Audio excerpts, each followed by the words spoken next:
the Blurred Official Podcast. We are so happy that you are here. We've got the Batman. We are talking about the movie. We are all fresh from the theaters. We're super excited to be with you this week. Oh my gosh. But before we go any further, let me introduce my host, Hilton George, Mr. Blurred Con himself. How are you?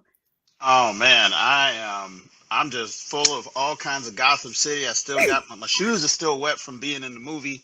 I'm telling you, I'm so ready to. I wish we could do this like in the theater where we could like all sync up and be talking through the movie. And, I know. We need to like get put out together. We need to watch it together and like almost have mics and like just like commentary. Like the commentary between the three of us would be crazy. Yeah. Okay. Also, we've got Christi Renee with us. Christi, how are you? I am ready to fly away. I am so happy. Y'all pressed me. I was determined. Like, let me go do a homework assignment for once. Hold up. Here, Christi, you get the homework award of the year. Christi actually did her homework. On time. I don't know if this is a trophy for your homework. I'll give you one when I see you. Okay. Thank you. Yeah, because y'all know, Blur, come on, Bop listeners, y'all know this girl will not do her homework, but she did her homework this time. And I still be smart though. Excited. I'm still smart. Whether I do my homework or not, I have an opinion regardless. I know you're Bob Hope. She will have an opinion and she will co-sign things she don't even know what she's talking about. But that's why we love her. Real good. Yes. Now okay, so guys, let's cut to the chase. I saw this movie, and you guys know, I am not a diehard DC fan. They have lost me throughout the years. They have made decisions that have been questionable. That as a Blurred, as a fan, as a someone who's followed these movies since I was a kid, they've upset me. But they did not upset me with the Batman. They did not. Honestly, I went in there and I felt like I honestly went in there with a clear mind and was like, I'm going to either love it or I'm going to hate it. I had no preconceived notions, which is probably the best way to approach a movie. But I was, from the opening scene, I could not take my eyes off of this movie. Mm-hmm. It was, how can I say this? It was just like brilliantly tragic. It was like scary when I didn't realize I was going to be creeped out on certain things. Mm-hmm. I felt like they did this film justice. And so let's dive into this because I know that you guys, I know Hilton has been reading comics since he was like barely born. And yeah, he was a baby. And you're the comic book, like probably one of the most like knowledgeable comic book people that I know. How do you feel that this movie, how did you feel it stood up to the original stories that came from the comics? I think it's important to note that DC does better when it goes dark, because if you want to think about the differentiation between Marvel Comics and DC Comics are at their best when it's dark and it's scary, and they do amazing work with horror and sci-fi and all of that mix. And I think that these last couple of movies, and I'm including the Snyder Cut and the Nolan verse into this discussion about the DC as far as context is concerned. Mm-hmm. This is the turn that I wish DC had made years ago. And that they have not embraced. Now, from the top down, I think that there's a lot of executives who saw the success of the Marvel Cinematic Universe and did everything they could to try and emulate or imitate, whatever you want to call it. You've already lost when you do that. Yeah, I feel like that's where you always find them lacking something. They have one-off movies that people like more than others, but in general, people are not in love with the universe that was being created with DC. I think someone somewhere is standing up in these boardrooms and saying, hey, listen, let's own our lane. Let's go dark. Let's go gritty. Let's take television series like Swamp Thing. Let's take, the Nolan verse, as dark as The Dark Knight was, as dark as, Batman Begins was, as dark as The Dark Knight Rises was. And let's just own that. We go into the Snyderverse and let's just Absolutely. embrace it. So this movie, as soon as the credits come open, as soon as the movie starts, you are sucked into this world that is missing Yeah. missing that sound effect. fundamental elemental pieces of the color palette. There's Oh, yellow isn't in there. It's like it's really saturated. yeah. And it's dark and it's wet and it's cold and it stays there the entire Yes. movie. It does not do anything to redeem Gotham. It does not do anything to bring Yeah. joy to the screen. It is funny in like very small pockets. Subtle ways. This- Yeah. Yeah. So anyone who hasn't seen this movie, I want you to think about something. Just look for a reference. Okay. Think about the movie Seven, right, with Brad Pitt. Oh, And, yes. and Morgan Freeman. This is the kind of movie that is set up in that way, and it has got horror, it's murder mystery, it's creepy. Yeah. It's the crime solving part of the Batman mythos that they do not always tell. See, Batman when he began was not this super crime fighting, I'm going to punch out 30 people at a time, superhero. That was not his inception. His Right. moniker was, under Detective Comics, DC, the greatest detective on earth. That was his title. Yep. And here he gets to jump into that. And I mean, from the minute he shows up, I mean, you probably saw my review. Gotham City is a character in this movie. Yeah. Yes, And it you is. really feel the hurt and the darkness and the dismal, I felt like my shoes were wet. Right. I I got felt halfway through cold. this movie. Yeah. I was like, So Yeah. bravo. I mean, this was so well done, so well written. Man. So well cast. yeah. Pattinson's Batman was something a lot of people were worried about. Ooh. He And they ain't got to worry about that no more. Nope. You ain't got to worry about it. Nope. We got us. And if he decides to play this Batman for the next, decade, I think Right. that we are in good hands. Yes. With Robert Pattinson playing him. It's So so yes. funny how many Robert Pattinson fans were created last Friday or last week. Yeah. Because Yesterday everyone, for me. like, it was like, I mean, even the people, the naysayers, like, when they found out that he was cast as Batman, I mean, you would have thought, like, I mean, they went ballistic. They went crazy. The fandom was like, they were starting petitions. And I get it. I get why the director picked him because, like you said, this movie, I don't understand why DC has never clung on to the darkness. Like, they needed to be dark 10 years ago. Like, this movie, like, okay, you see the success with Marvel, and you see the success with all these other films, but if I have stories where I have, psychopaths and serial killers, and you think about what the Riddler was doing in this movie, it has to be dark. There's no room to have a joke. There's no room to ham it up, and I don't understand.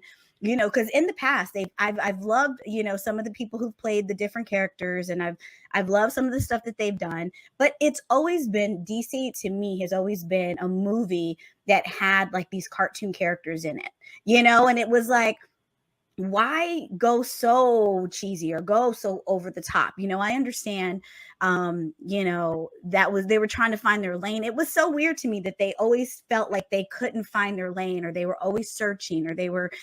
And every single person in this movie was perfectly cast. And like you said, I felt like my shoes were wet. I felt cold chills. I remember at one point in the movie where I like looked around the theater and was like, this is way close to what's happening in the world right now. And this could honestly, this is what's happening in certain fringe groups and stuff. And I just like looked around and was like, oh my gosh, this is like freaking me out, but that's what it needs to be. Like, I love the Detective Batman. I loved it. Like, I loved how, because if you think about it, Batman really doesn't have any like superpowers, any extraordinary, he doesn't have any strength that is, So why not lean into his intelligence and lean into, his youth? I love that Robert Pattinson was younger. And it really laid the foundation for me because you think about this. If you think about the story and you think about, his parents were murdered in front of him. I don't know any man who would be this charismatic playboy after surviving that kind of trauma. He needs to be like they said, the emo Batman. He should be that. Like it made the most sense, right? It made so much sense that he was so dark, he was so edgy, he was so tragic, he was so troubled. It just made so much sense. So I mean, I Robert Pattinson, A+, A+, A+. Christy, what are your thoughts? Okay, so listen, I have grown up watching Batman. I remember my summers all the way down in Brenham, Texas, where Bluebell is made, and watching the, Adam West as Batman. And then first and foremost, my favorite for so long was always Michael Keaton. The very beginning, that was like the beginning, as far as movies go for me. And of course, with Prince doing the soundtrack, that was it. That was like, I can watch Jack Nicholson and Michael Keaton and Prince, and that's a gift, right? So through the years, I struggled a bit. I mean, I like George Clooney. I couldn't say what I didn't like was, and I've said this before, I didn't like the evolution of this voice that they did with him when he was masked. I was not a fan of Christian Bale being, kudos, whatever, for getting the role, but I just wasn't a fan. That wasn't my Batman. So I would retreat back to my original. But let me say, I'm a one up y'all on this cinematic me comparison. If Kevin Spacey's character from Seven and Jigsaw had a baby, that would be Batman. The Riddler, horrifying again. And let me just say this. First of all, Jim Carrey can do no wrong. Right. Ever in life.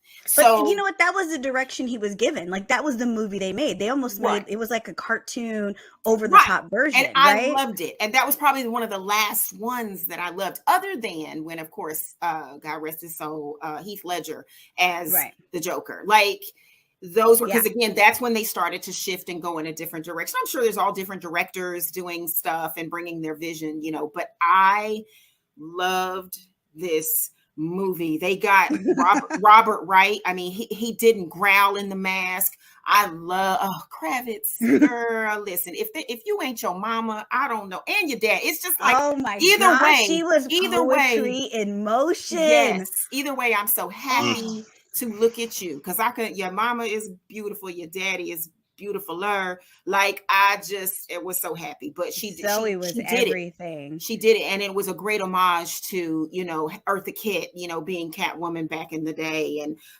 that was trailblazing in and of itself. And then the messages, so many messages. The fact that the writers took the opportunity to put into this film, very relative to today, a parallel. I mean, we're always headed to either Gotham or Gilead. So either way, I don't know which road y'all want to take, but we're on those roads. And I will say, when she took a moment to say the white male privilege and point that out towards the end, and just, I'm tired of these old white men, and they run I was like, yo, again, because it really does. And all he could do was like, in his sentiment, agree and then kiss. Like, girl, you said that. And I just loved it. So you brought up a very good point, Christy. You brought up, how it was so timely to this time.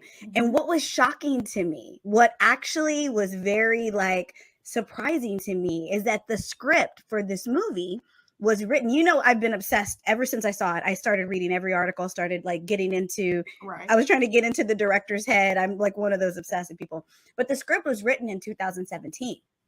So this was actually before anything happened. This was before, one of the pivotal scenes. So if you have not watched the movie and you don't want to be spoiled, we're about to dive deep. So don't so exit the building, exit this episode, because we are about to take a deep dive. No more surface talk. But one of the biggest scenes was, they catch the Riddler. you think, oh man, they got him, and he, instantly Batman realizes that there is more happening. The There are social more media. I clues. knew it was Yeah, coming. It was there too was, much. yeah, That it little bitty was, following, but they can do yeah, damage. That little bitty yeah. following. And it was like there was more underneath the surface. So catching him was a part of the whole riddle. Catching him was a part of the whole plan. And you soon find out that he has, connected on social media to Minions. other people. Yeah. Other men who feel the same way that he felt, who felt like they were wronged in life and they needed to get justice. And it's not like justice, like good justice. It's like violent justice, It's their version of, what the world should be when, Yeah. yeah. And And it's it's one of those few. things where it's like it's such a twisted, like you can't think that you're seeking justice if you're killing people. Like, I mean, it doesn't, like it is the most weirdest thing.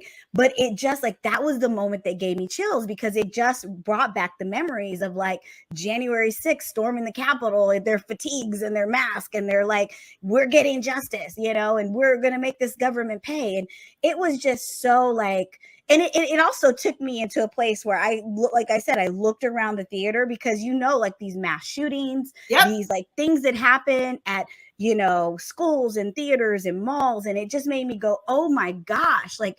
And so I love the fact that when they realized like what had happened currently, and they thought about changing the ending, and they thought about, maybe this is striking a little too close to what is happening right now.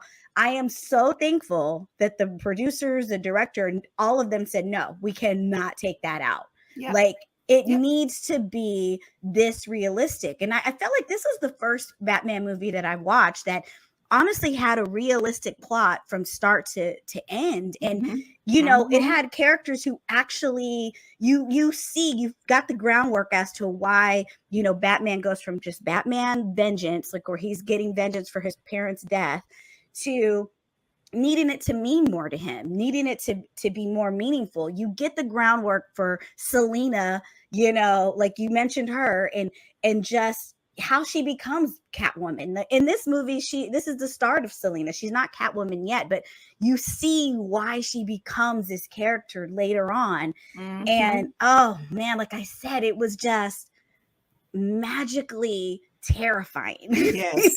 Well, it what was you're so talking real. about, what I think is what you're talking about is the effect. I think the success of what this movie brought about, or the success of the movie in general, is that there was that sense of vulnerability, to the point where you kind of even stepped outside of the theater experience and was like, wow, this is hitting so close to home that I need to actually kind of, where am I? Like, who's sitting in here with me? Check your surroundings. Like, right. Around. I did that. I was like, yeah, everybody cool? Everybody cool.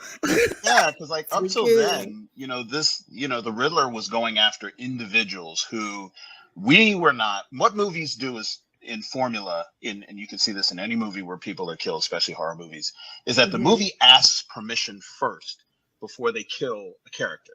So they show some demeaning quality of this person, or something that they have done that makes us as the audience go, oh, okay. So when that person dies, it's not this, oh my God, like they killed this innocent person, blah, blah, blah. Right. This movie did it in reverse. They were killing people to whom which we did not know their flaws and crimes and negative shadow side until long after they had been murdered right in front of us on screen. And so we're with the mayor when he's walking around his office and looking at the screen, and the Riddler, is standing in the shadow, and he's not even seeing him. He stood there for like 5 minutes, and you just know it's coming. And the guy is just like, if you turn your head slightly to the right, you'll see Murder standing right behind you, and he is not even there. And I mean, by the time it happens, it's so brutal and so sudden, and it's just so. It's just this amazing, horror story. And I think the idea of comparing it to Saw and Seven and movies like it is exactly where this movie goes. And so it also does the same thing with Gotham, because remember, we're sitting here watching him pick off people. We're like, oh, I see where this guy is going. He knows something about these people that we don't know, that has shown that they have irredeemable qualities or lack thereof, and therefore they have been targeted. So there is a qualification for them being murdered, and I can feel a little safer.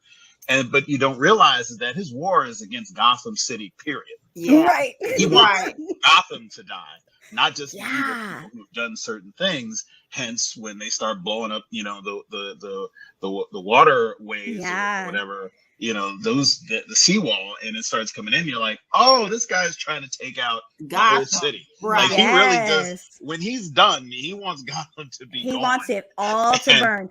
But I loved how you said where we got, it was like almost opposite, it was almost like that onion peeling. Like when one layer came off, we got a little bit. Then another layer came off, we got a little bit. And the whole time we're thinking, okay, well, he's just killing this corrupt government officials, these corrupt cops, these people who did him wrong, and then it was even surprising when we saw him, go after Bruce, and it was like, but then when at the end, when we realized he wanted the city to burn, it was just like, oh my, again, it's what a psychopath would do. That's what a crazy person would do. They don't just stop. Like, they have this warped, this warped vision of what the world is and what it's done to them. And it was poetry. Yeah. It was poetry. Yes. What they did, I mean, speaking to that point, first of all, this is like one of my favorite genres of it's psychological, it's thrilling, it's scary. Cause I'm telling you, Hilton, you hit it on the head, honey. When he was in the office and walked by, and that day, I said, he Michael Myered us. I am like psychological. This is the kind of movie it's about. It won. It won me. Okay. I was like, this is the beginning, and we doing Mike now. Okay. So the thing is, though, what they did so poetically, this is the frightening reality of the world we live in, is that up until a certain point, a part of you almost sides with the Riddler because he makes these points about no more lies. I'm sick of this crap. I'm sick of it. And we all are. Like, you're making a valid point, and you only, if you have an ounce of sanity in your body, do you pull yourself back off the ledge and say, well, now, damn it, we can't just be killing everybody just because we disagree. Like, that's where way to deal with it. That's what separates sane from insane, and killers from not killers, or whatever, the good from the bad, if you will. It is, they did it so brilliantly, but I had to question myself, like, well, wait a minute, because I'm over here while he's talking and yelling, even when he's calm and he's in that voice and it's spooky, and on the FaceTime, it's so freaking modern. I love that. I did too. But it's like, even when he's talking, I found myself going, and of course the kids are on both sides of me, like, damn, can you be quiet? I know, I get it. I'm sorry. But I was like, Mom. I went to church for a second. I was like, yeah, ooh, and then I was like, she always goes to church when the movie gets good. She goes to church.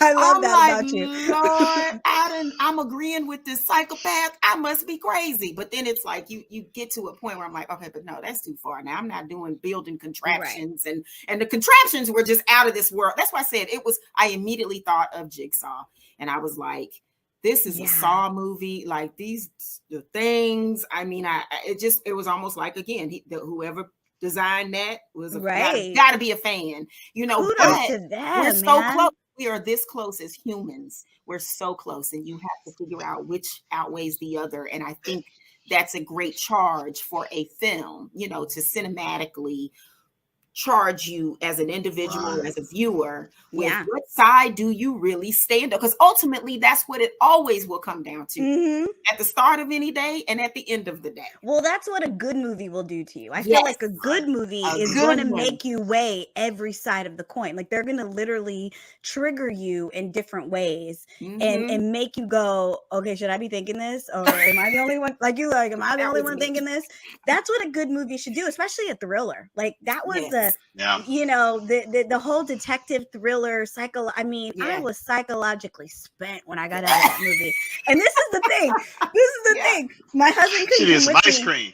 Yeah, I went by myself. Oh, girl, no. Yeah. So you go No. into the movie and it's light, and then by the time I got out, it was dark. I'm telling you, I was walking around like, oh my goodness, it was like, okay, let me just get it together, because it was that good. But that's what I love. That's why I love movies. That's why I love television shows, because I use it to get lost. And this one, I mean, I didn't expect to get, psychologically. You got sucked in. Yeah. You were in that world, and it didn't let you go. It I mean, didn't. kudos to Christy that she kind of was able to step out of herself at certain points and I kind had of, to. question. I did, and I was like and this. you, Karen, to kind of look around. But I was in Gotham all 3 hours. I really I was there. It just sucked me in, and I was lost, and I was waiting for an opportunity to step out of myself to kind of, mini critique where I've been up to that point, little check-in, and over a 3-hour movie. But it goes even deeper, I think, than what a lot of people are going to see. And for those of you who don't like spoilers, you're going to love this. The similarities between Bruce Wayne and the Riddler is really very, very clear. They're both orphans. They're both roughly the same age. There's even a picture where the two of them are in the same place at the same time as kids. Yep. Right. And if you notice in the beginning of the film, you notice him in his detective work. He's got those contacts that record everything he sees. Remember that? And then he goes to his book and he starts writing down everything that happened and everything he saw. Yep. Remember when they broke into the Riddler's lair, and they were like, he's got all these stacks of diaries of everything that he had seen. And I was like, that looks exactly like the diaries that my man Bruce was using in the Batcave, jotting down all this stuff. And it's just like they just went in these different directions. And he even admitted as much, in the last scene where they're, he's locked up. He was like, I took inspiration from you. He's like, just using fear and some targeted violence, I can drive, my point home. I can, get this city to do what I want it to do, and I can enact my mission. And if you'll notice, like all throughout the movie, when they put the bat signal up, people who were doing crime and there's no Batman around, they're like, oh snap. And then like, I wonder who's in that shadow over here. He's Let me take watching off me. and get out of here. Right. Mm-hmm. And it's like, he's like, I don't have to be everywhere, but I am the shadow. Right. And so the Riddler is kind of taking that same mission on and that same tactic on. And he's like publicly executing in these horrific ways these public figures and leaving these recordings and leaving these breadcrumbs and just driving everybody to, be where he wants them to be when the water starts coming and when, his final plan takes place. Everyone's going, he knew where everyone was going to go when the city fled. And then he said, okay, that's where he's sending his minions. All of them come in. They got their guns. They got everything. They're sitting up on the rafters and they're just there to just start picking people off. And he was just like, this is the mission. Good luck, everybody. Mission accomplished. And I was just like, you don't get any darker than that. No, you don't. Listen, it's not until after that. It's not until after all of that you actually get to see the sun for the first time. Right. Like there's no sun. Like there's sun. sunlight, like it's daytime, but the sun it's overcast. It was gray. It was like Seattle the whole time. He goes from the vengeance to the hero and the justice. It starts saving people and being that symbol. And you see that evolution, just like Karen was saying. And I'm just like, this was so mature. It takes so much trust in the audience to say, we're not gonna make, and I said this in my review, thank you for making 1 3-hour movie and not making 2 2-hour movies out of this. Because you could have done that and it would have been a Hunger Games situation. Yeah, it would have been terrible. It would have been terrible. It'd be like it's just a cash grab. Like, give it to us. Give us the full poetic. Like, it was almost like a song. Let the song play in its entirety. Like, don't chop it up and give us a remix. Give us from start to finish. And I mean, okay. So I give I need an Oscar to go to the set design, Yeah. I need All an of them. Oscar to go to the casting agent. Yeah. I need. Do they give They Oscars for do. They casting? do. Those are the Okay, all awards you right. don't see, or they give them out the day before. So let's talk about Zoe Kravitz. We just gotta give her a whole section. I ain't got no problem with that. You know what I'm saying? Ain't I got think no problem with that over here. every man wanted to marry her, and every woman wanted to be her. Like Yeah. she was. I just loved how subtle she was. Like everything she did, she had like a vulnerability, she had an innocence, she had a toughness, but then she also had like when she walked like a cat, but it wasn't like it didn't feel like a joke. Intentional. Yeah, Right. It wasn't just choreographed. yeah, it didn't feel like this character, this like It was you know organic. that's where I think a lot of the women who've played because they've had some wonderful actresses play Catwoman in Yeah. the past, but what they've done is they did like a literal take, like they wanted to like be a literal cat, and I get it. That's what worked in the when Eartha Kitt did it, but that was like in the what is that 60s and 70s that was that time. But when you have a movie like this, it's present day, that is encompassed in this like dark world, Ain't nobody furring around here. Yeah, I mean, you wanted it, but you wanted the subtlety of it. You didn't need to be force fed. We all knew who she was going to be and who she was playing, and I just loved her take on it, man. She just natural essence, that she walked probably how she would walk. She's sexy, she's a sexy woman, right? Like in her own like anyway. she put her own intention into it. It wasn't it wasn't some orchestrated thing. It didn't feel like it, at least. I'm sure she had direction, but it didn't make you feel like someone was having to tell her or teach her how to be this character. She just an animal. It felt so natural. Yeah, it just felt like she just embodies that naturally. Yeah, she's dope. I have to say, because we talk about Zoe, but I just read an article this morning. Huffington Post did an article about how Lisa and Lenny her parents had already talked about back in when Anne Hathaway, who I love Anne Hathaway. However, when she was Catwoman at one point, Zoe was up for that. And and her parents made it known to her and made it publicly known that you didn't, because a casting person used the word urban. We're just not going in that urban direction. And so, which is so bizarre to me, because baby, we can barely afford to live in these areas y'all call urban down here in these downtowns. So, and they go on to talk about that. Well, that's just the politically correct way of saying you're too black. You're too black, right? We ain't going for black people in this movie. Yeah. I loved what they did. I mean, just speaking culturally, like to have the black male woman candidate. I mean, again, you're right. They 2017. How perfect is it? It's where we were in the world at that time, and so we're a year into Crazy Land, and so it was just so apropos to have the cast the way they did. Jeffrey Wright can do no wrong. Is it Jeffrey Wright? Yes, Jeffrey Wright can do no wrong. Now he was the detective that worked alongside Batman. He was James Gordon. He wasn't Commissioner Gordon here. Oh, just yet. Yeah, he becomes. He's not Commissioner, but that's who he's best known as. Yeah. He's fantastic. He was just like, I mean, the chemistry between him and Robert Pattinson, like it was like great. It was. I like amazing. this take. Yeah. I think his Jim Gordon is on par with the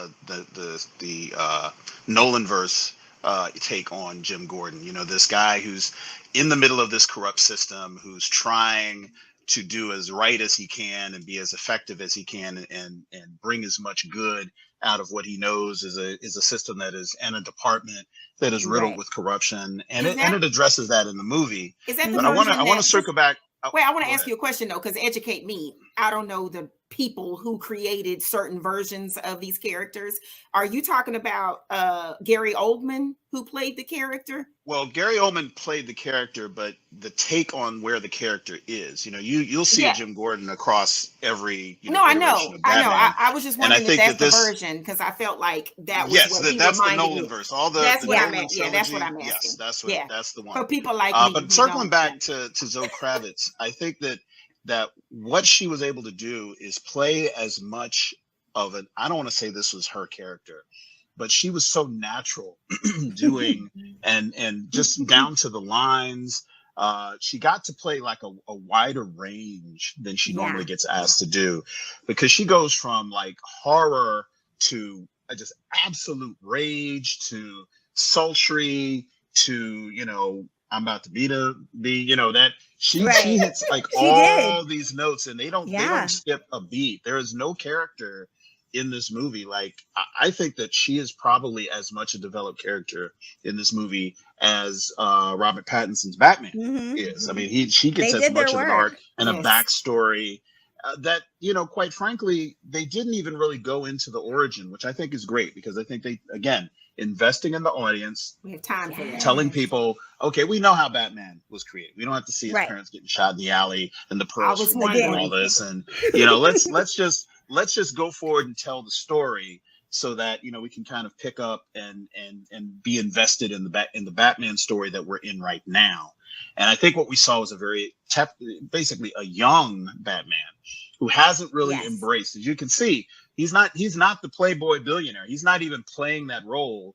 Whereas, Christian Bale was a little bit portraying more of a mature one that has kind of Yeah. mastered okay, I got to put on the playboy billionaire mask and go out here Yeah. and show people who I'm not, but then I also got to go out and Yeah. do, the Batman stuff. This guy's They said like, I'm not interested in that at all. Yeah, At well, they all. said in the timeline that this is currently, like, he'd only been the Batman for about 2 years, according to this script and according to this timeline. He hadn't, like, the other versions that we've seen have been far into the future. So this is like where he's only been doing this for 2 years, and he was like, he was the young version. So I think eventually. But that's the thing. They always kind of dropped us into, like you said, this playboy, like charismatic It was ladies extra. man.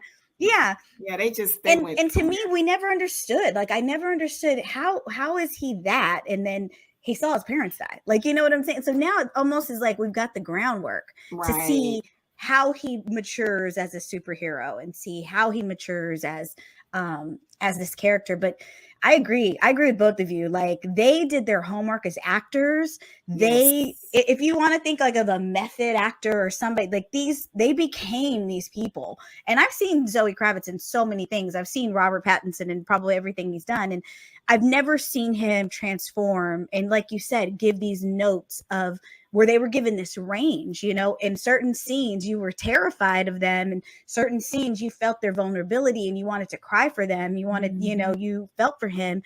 But like one of my favorite scenes is when he's, it's one of the very last scenes and he's with the Riddler.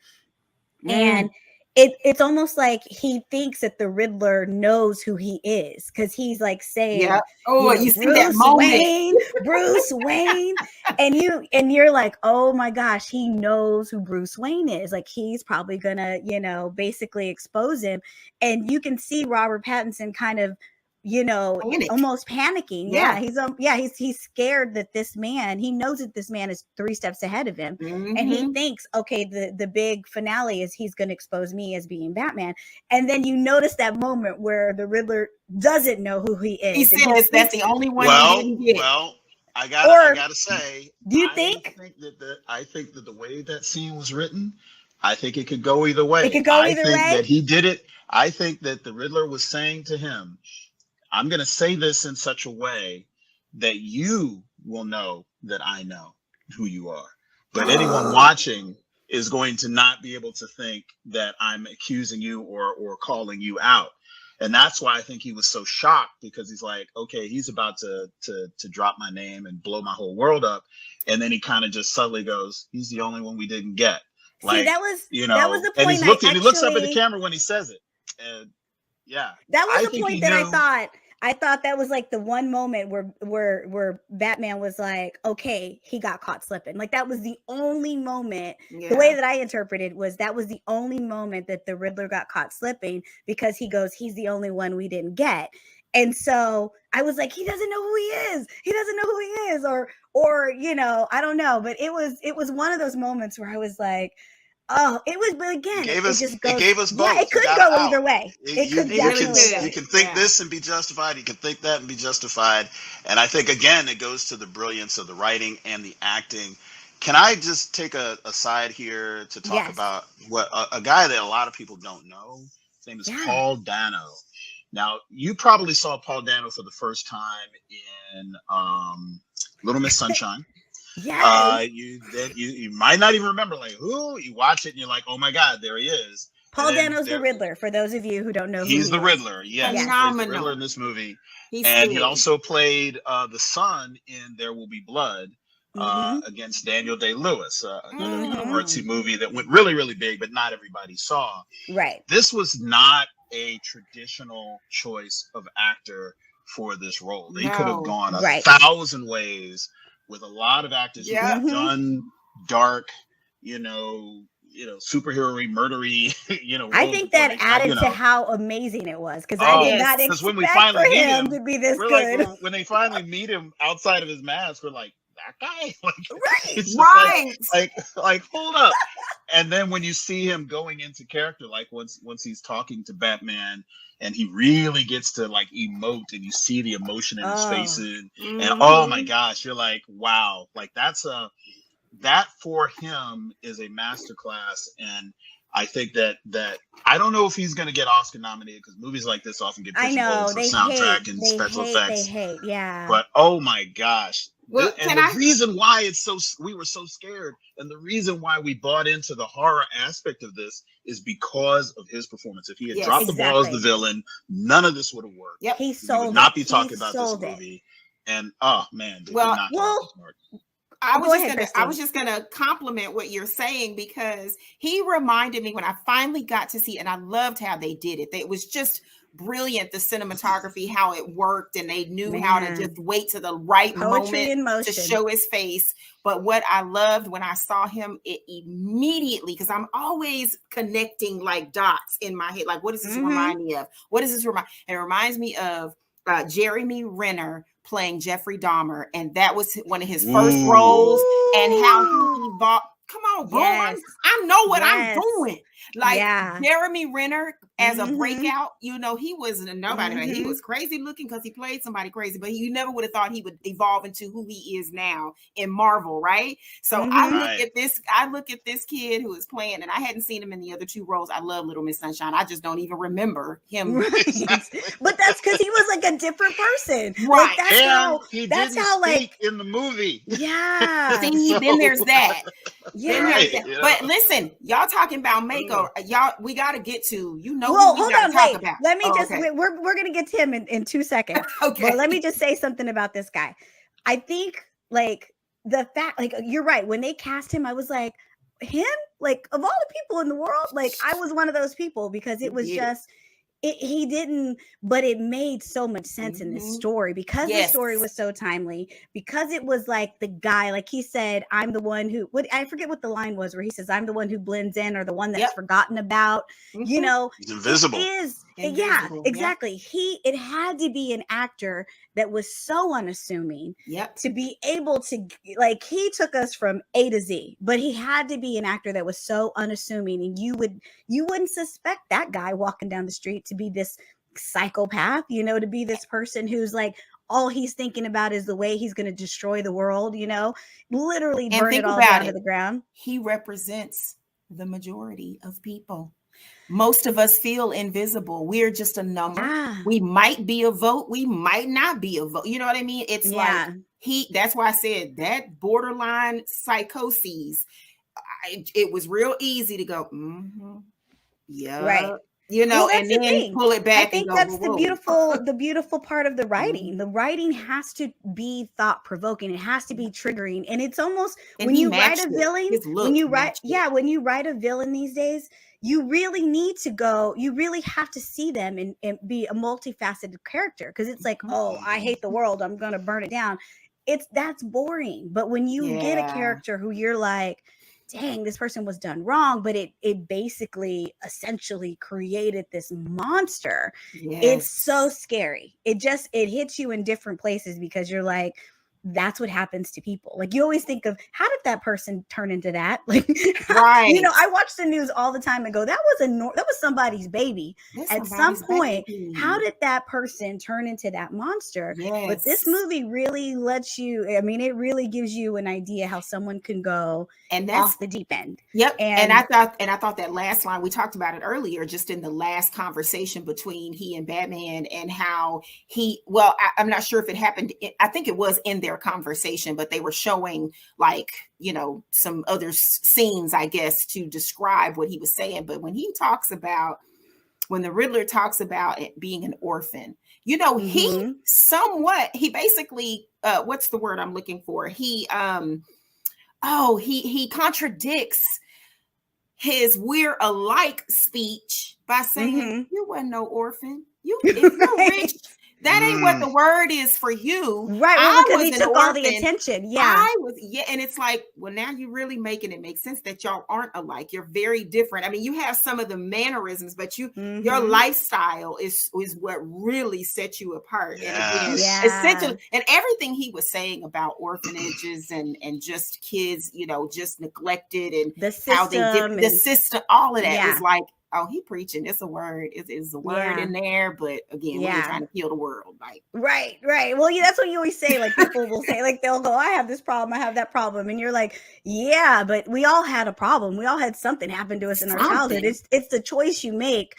Are you going to be a survivor? Or are you going to be a victim? Are you, you know what I'm saying? Like where do you? That's where sanity comes in, though. That's where you. There you go. Yeah. Okay, woo! So the next person we have to, I mean, we got to give him a whole section, is Colin Farrell. I mean, he played the Penguin. By the way, he was in this movie. You may not know it, right? But he was in this movie. You want, like you're gonna be like, who? I want to see the papers. Where? Yeah, I want to see the papers. I want to. I don't believe it. We need one of those see videos. The pay stubs. One of those. We need one of those videos where they do the makeup and it's like time lapse. Yes. And he becomes. Oh my gosh. He became someone else. Like completely. There wasn't even a mention of Colin Farrell, but he was magical. Again, the casting director and was in the screen like, I don't see it. I still can't see it. I don't know where he is. The casting director deserves an Oscar because he was transformative, and and the special effects makeup artists, they need an award as well. He was so good, guys, like so good. He basically took the nuances of everything that we ever knew as the Penguin, and again he approached it, and again this is kudos to the director, because the director sets the tone for the movie, and you do take after take, and he will say, okay, that's the one, when you're in the pocket of where he feels like you need to be as a character. But he was just like Robert Pattinson, just like Zoe, where it was all so subtly magical. Like everything he did was just it was so phenomenal. I think that was the writing, though. I think they wrote that character, because they could have gone in with the Cobblepot character, like from the original, where he's like all super sarcastic, and I'm this character and I'm imitating penguins and all this stuff. And they wrote him in as more of the backdrop. In other words, Batman in this movie is not just running around punching the hell out of everybody for 3 hours, like you might see in a lot of movies, right? This guy's actually doing detective work. And, the Penguin is a mob figure, someone who knows things, and he's actually able to get information from without actually beating the guy up. Like he beat some people up to get to him, but then he's like, here, I want some information. And he's like, well, I don't know this and I don't know that. And he does a little interrogation thing. He gets the information, he leaves, and he leaves. And this is like how cops and Mm-hmm. detectives that you see in movies are like, this is another unsavory character who I don't like, who I'd like to bust, but I got bigger fish to fry. Right. So I He's just not need what you to I'm point me in the chasing. right direction. Yeah. Exactly. So this him playing what could be or could have been seen as a Mm-hmm. minor or major character alongside the Riddler, et cetera, et cetera. He ended up being like, okay, you know what? I'm going to play this down. And he actually played it down almost to a point Mm-hmm. where he wasn't Subtle. even being sarcastic. He was Mm-hmm. subtle. He was nuanced. He was smart. You know, he kind of had this weird, hey, I'm a criminal, but I'm not part of the corrupt system, you know, Right. that you guys are fighting right now. That's over the top. That's not He's what doing I'm trying something to different. do. Yeah, he's Right. doing Right, something right. different. So I'm saying even I'm in my lane. This is my lane with drugs. yeah, Again, right. a And And he was phenomenal kind of acting like he was like performance, the man. he was Yes. like the Huggy Bear of this movie, where you Yes. shook him down for info, you know, Yes. and then you left him and you went and did the important stuff. And it was like that to play a competent and successful B character in a movie this Yes. big takes Yes. almost as much work as Yep. playing the A character, maybe even more. Right. Especially for someone like Colin Farrell, who Yeah. for the movies that you've seen, he takes over the screen in most of the movies he's in. And for him to Absolutely. say, okay, give me enough makeup that He is nobody will know hot. it's me. Let me play this in a Right. way that no one has ever seen me play, and let my character be 2 steps away from the center of the story at all Yeah. times. Oh, I'm never going to be the subject of the story. People are going to see me, they're going to point, and then that's going to be kind of the extent of my limelight. And playing a supporting character in a movie like this, I mean, yeah. is as notable as almost anything. He reminded me of Robert De Niro playing Capone. Like I had this Oh my mob gosh. you know, whatever He had the look. ethnicity. He had it. definitely yeah, it just put me in the mind of that. I was so happy that they went in that direction and didn't give him Mhm. flippers and shit, you know. But yeah, he was so dope. But I love that they set it up, because I felt like the way he stood on those steps, you know, once they caught, who I also love, Totoro. I mean, he's just like, come on. I've been with him since Do the Right Thing, Right. child. We've Yeah. been Yeah. Everything he does is great. since Spike I'm Lee telling brought you, him in. casting was amazing. It was wonderful. It really was just absolutely wonderful. But yeah, he was Colin Farrell. I watched the interview and he said he makes this joke about, they're like, how did you do with the weight? He's like, listen, I put on however 50, 70 pounds, 100 pounds every day and took it off quicker, you know, before faster than he could put it on. He took it off Yeah. every single day. And he was like, it's my diet, you know, it's just how I am. But yeah, brilliant. I looked in that face so hard and I could not see him. I couldn't even see it, not even in the eyes. But that again, he didn't even sound like himself. Like right. he even altered his voice. Like, really? Again, that is like these. Yeah, I mean, everyone, the writers, the actors, yeah. the the director, anybody that everyone did their job. Like they did their job. Now I will say this: it isn't going to redeem. I feel like DC, you are not redeemed. That worked. You got work. But this is a good start. Like I know there's going to be, you know, multiple movies, and I know they've got the people under contract, and we're going to see, you know, one of the okay. So again, big huge spoilers. So if you haven't seen this, at the end we get a glimpse as to, you know, the potential Joker who's in a cell next to the Riddler. Is it the Joker? It was the Joker, right? I thought it was Two-Face. Joker, but it's not Joaquin Phoenix. Right. So it's is it Jared Leto? I thought it was Jared Leto, honestly. I thought no, they're gonna have a whole other have a whole other actor playing. Yeah. And it was the laugh. Yeah, that laugh, that Joker laugh at the end. And when he turned, I guess, okay, you know what? It just reminded me of, it almost called, you know, how Two-Face had that one side, and that's why I was like, well, maybe that is. This is a comic book world. This is a comic book world that anyone who reads comics, if you pick up a detective comic, a Batman comic called Hush, it's a graphic novel. This is the world in which the story is being told, but this is not the Hush story. Okay. Yeah. It kind of has a lot of the aspects of it, but it's not that story. The Joker in this universe, and DC has been dealing with the multiverse for decades. So there are different Batmans and different Supermans and different worlds, whatever. This world has a Joker whose face is horribly disfigured. And I mean, almost to the point where he doesn't have a face.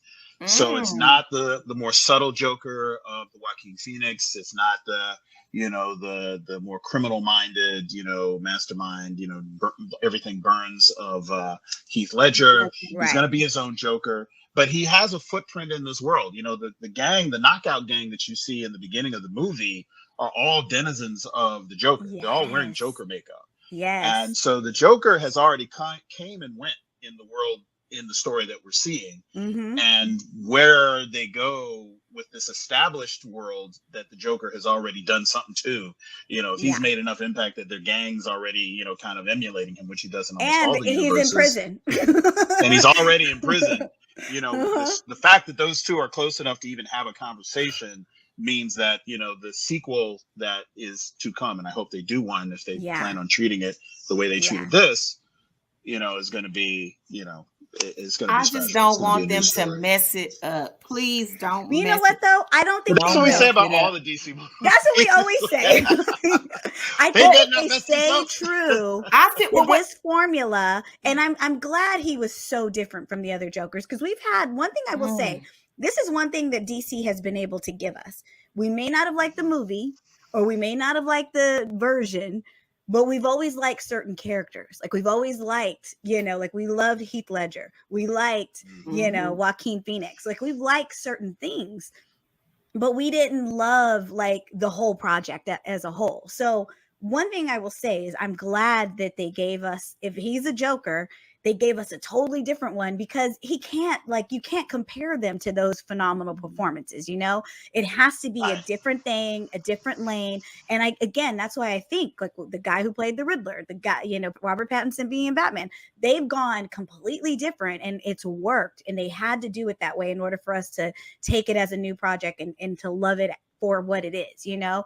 And again, I think it's gonna be, hopefully, I mean, they realize this is successful. This is a successful rollout. This is a successful movie. They're gonna stay dark. They're gonna stay, you know, they're gonna keep scaring the hell out of us. Like it's gonna be a psychological horror thriller action film, you know. Yes. And I'm here for it. I can't wait. I'm not going by myself ever again. Don't do that. Don't do that. Yeah. I loved all by myself. Oh my God. I loved all the riddles. I always thought that was part of the innocence for me, was at least have the riddles. And I was always 2 seconds late getting them, of course. But I'm like, what? And then I was like, I gotta write that down. I gotta make sure I write that down later. But my brain don't work like that. Hey, I got to stay in 17 I was worried about the riddles because they seemed a little simplistic when they were on the card, you know, like, oh, that's bad and oh, that's this. But they ended up being kind of like the key to that I don't even know what they call it. That map code. Or whatever it was. Yeah, where he had to like match up the code to meet the cryptic. That's it. Yeah. And I was like, oh, okay. So they are giving. And I used to love those as a kid. Yeah. So, I didn't. So those dumbfounded me. Even in the movie, I was like, I don't know what I'm looking at. And let me say this: I never watched Twilight. I just wasn't a. I don't know. I saw the first one and was I'm gonna tell you, when I knew that Robert Pattinson had the gift to transform himself. If you never saw The King with Timothée Chalamet, Robert Pattinson plays a role in there. It's not a major role, but it's a major enough where he does not look like himself. He does it's just, he's brilliant. His accent, his mannerisms, his everything. He's like a French something high up, you know. But The King, it was a Netflix original, and I've seen it 4 times. Like, I love stuff like that. See, now I got homework. Now I got homework too. I've never seen it. Go watch The King. Y'all have to watch The King. I love it, and I love those kind of pieces. You know, I don't, not all of them, but I like that, and I'm a fan of Timothée Chalamet. So Timothy But was yeah, great. but Robert Pattinson in that role, I was like, oh, I like him. I just have never wanted to watch Twilight. But him breaking out of that teen beat cover boy world that he kind of introduced himself into, yes, it was something that he's been trying to do since he turned like 30. and Yeah. I think since he left that, it's been an he ongoing left that battle. franchise, and then he like he disappeared for like quite a number of years because he was like, this isn't the career I was envisioning for myself. Like I wasn't trying to be chased by paparazzi, and like I think it just was, when you do those, I think when you do multiple films, like you sign up for one movie, it's this huge hit, then you can't even walk to the grocery store.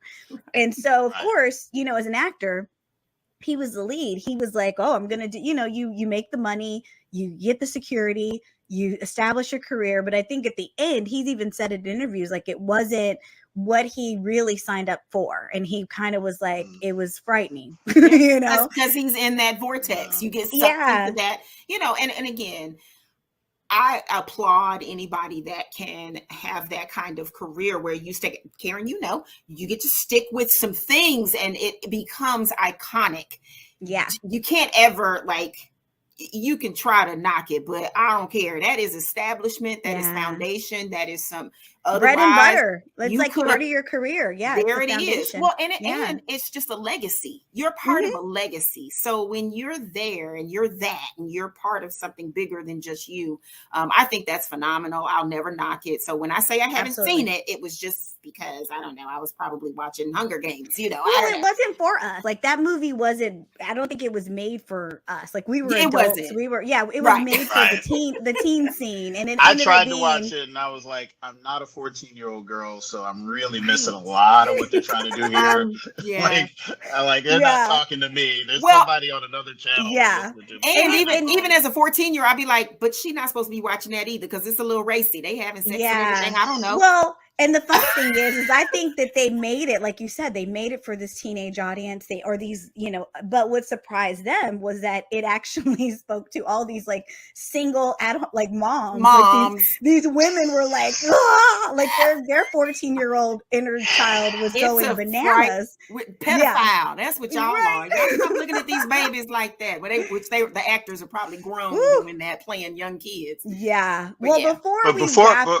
Yes, go ahead. Just real quick, I just want to throw in there, in light of this Pattinson transformational movies that you should watch, along with The King, there's a movie that he did called The Lighthouse. And it was really dark and really creepy and really took you out of the Pattinson framework. And he did all of these in the lead up. The Lighthouse is only a couple of years ago. So these are, sometimes artists will do movies that kind of lead into a role. And this one, I think, is one where he was kind of prepping to take on darker roles as an adult actor. The whole movie's in black and white, and it's really, really good. And I don't know if it's on Netflix. I don't know where you can find it now, but it's definitely worth a watch if you can do it. Yeah. Before we wrap this up, and we've given you all the tidbits that we love the most. I mean, there's so much to this movie. Go see it. Don't drink anything prior to it, because I'm telling you, that last hour you're gonna have to pee like you. You can't, there's no moment you can't leave. There's nothing. You can't leave because it's so good, and it's so like you're just going to be, like you said, like Hilton said, you're just going to be sucked into this world. So there's no point where you're going to go, can I go to the bathroom? So plan it out properly. But I wanted to give another honorable mention to Andy Serkis, who played Alfred. Who is my favorite? I forgot. Yes. But that's the thing about this movie. Like, there are so many great characters. Like, we literally could spend another 20 minutes talking about 5 other people that just had a moment on screen or just had a few scenes, but were so impactful. He was a really good Alfred. Like he was different from what we've seen him. You probably know him from the Marvel movies, and he's very like the Lord of the Rings, honey. He's gonna be Gollum. He's gonna be Gollum and Smeagol forever, right? Yes. And in this movie, he was like that father figure to Batman. He was just that trusted friend. he would, I mean, it was just really, really cool. And I cried. And a very Yeah. well implied backstory. They really did not unpack it, but they let you know there's more to this man than him just being a Yes. butler. Right. And at some point, if they do sequels, we might see more of that story. Yeah. I love And it. anyone who reads comics knows that Alfred's got some backstory. He does. Yeah. Some really interesting stories to tell. And I would love to see an Alfred spinoff, like Now- with Andy Serkis. Now He we could talked about totally that. do that. He could totally have that spinoff easily. But you know what? That's the thing that I loved about the writing. They didn't force feed us backstory. Like, you know how they Right. give you like, Right. they just they let this story unfold naturally. Yeah. And they let this story have the shine. And they just gave, like you said, implied, like it was just Nuggets. implied things, nuggets, to where you're Mhm. left wanting more. You're left going back reading the comics to just get the backstory on the stuff. You're like me, finding articles that the director, interviews that the director did, and wanting to understand his intention on when he wrote this. And I mean, it was just phenomenal. So the writers, Yes. it's like they were another character in this movie too. The writers did the damn thing. But guys, I mean, we could talk about this for like 18 years. Yeah. Like, Yeah, I've we could never get felt this another- way about a Batman movie. Never. That was really, really good. Really, Never. really good. Golly. I've been Yeah. entertained by them, but I've never been like, I mean, the only word I can think of, I've never been this triggered from a Batman Yes, movie. that's it. Like, we can love, like, I'm a fan of what I'm a Mhm. fan of, but this gets in your soul, it gets in your mind, it gets into your daily activities, what you are watching, what you're believing. It like makes you question your existence. Am I doing enough in this world? Like, what's my place? I had chills. Like, Yes. that's the only word I could think of. I was like, Yes. I had Yes. chills. I had it's chills. it's just so relevant. It's unbelievable. But they did just a phenomenal job. And I was Phenomenal. skeptical. I was Yes. extra And skeptical. I you was don't too. have to have ever seen any movies before this to see this. Nope. You don't have- There's no prequels. Another Good good note. You one. know, Good if you note. know the general broad strokes of the Batman Yep. mythology, you're good. Batman. Just would walk in and see actually- it. Yeah, I would want to see this one first, since it's so early on in his life and so Mhm. early on in him as the Batman. Like they said, this was only like he'd only been doing it for about 2 years. But guys, Beautiful. thank you so much for tuning in. We are the Bop, the Blurred Official Podcast. We love everything. I mean, we just love this kind of stuff. This was a great film. Go see the Batman. If we spoiled it for you, you should have seen it by now. Oh, yeah. I don't know what to tell you. I don't know. We Press waited 2 pause, weeks. honey. We Press waited pause. 2 weeks. That's gracious. You sometimes I'll It see is. reviews. I'll see reviews the next day, or like on a Thursday, and you're like, the movie doesn't come out for the rest of the world until Friday. What are you doing? So we were gracious enough to wait. Tune in next week. We will have more shows, more fun, and thank you. Bye.